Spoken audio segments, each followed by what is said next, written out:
গোলাকার কমলালেবুর মতো পৃথিবীর শেষ কোথায় তা জানেন?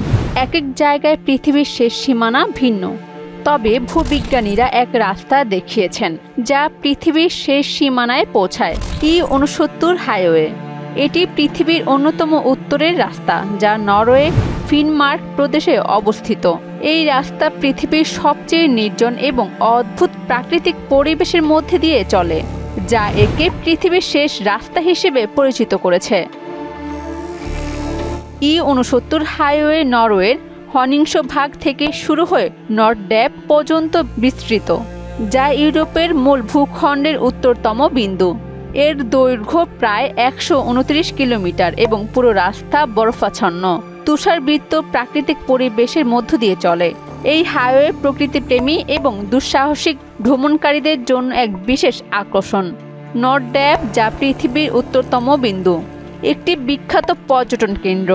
এখানে একটি ক্লিফ রয়েছে যা উত্তর মেরুর দিকে মুখ করে আছে। পর্যটকরা এখানে এসে মধ্যরাতে সূর্য এবং বরফময় প্রকৃতির অসাধারণ দৃশ্য উপভোগ করেন।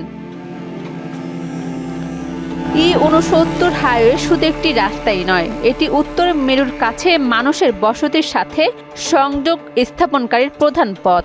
এটি খাদ্য, পণ্য এবং অন্যান্য সরবরাহ আনার গুরুত্বপূর্ণ পথ হিসেবে ব্যবহার হয়। তবে এই রাস্তায় ভ্রমণ করা বিপজ্জনক হতে পারে। শীতকালে তাপমাত্রা প্রায় -20 ডিগ্রি সেলসিয়াস বা তারও কমে নেমে যায় এবং তুষারপাতের কারণে রাস্তা প্রায় সময় বন্ধ হয়ে যায়। এখানে ঝড়ো হাওয়া এবং ঘন কুয়াশা গাড়ি চালানোর জন্য চ্যালেঞ্জ তৈরি করে। তুষারপাতের সময় দুর্ঘটনার ঝুঁকি থাকে, তাই একা যাওয়া নিষিদ্ধ। এছাড়া এই অঞ্চলে শীতকালে 6 মাস অন্ধকার এবং গ্রীষ্মকালে 6 মাস সূর্য দেখা যায়। শীতকালে এখানে তাপমাত্রা -43 ডিগ্রি সেলসিয়াসে পৌঁছায় এবং গ্রীষ্মে তা 0 ডিগ্রি সেলসিয়াসে উঠে আসে। E69 হাইওয়ের একটি বিশেষ বৈশিষ্ট্য হল নর্ডড্যাপ ট্যালেন্ট, যা সমুদ্রের নিচে দিয়ে চলে এবং পৃথিবীর অন্যতম গভীরতম সমুদ্রতলীয় টানেল।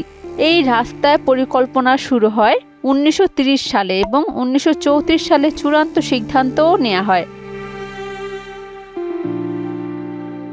অরেঞ্জ সুলতানা, মোহনা ডিজিটাল।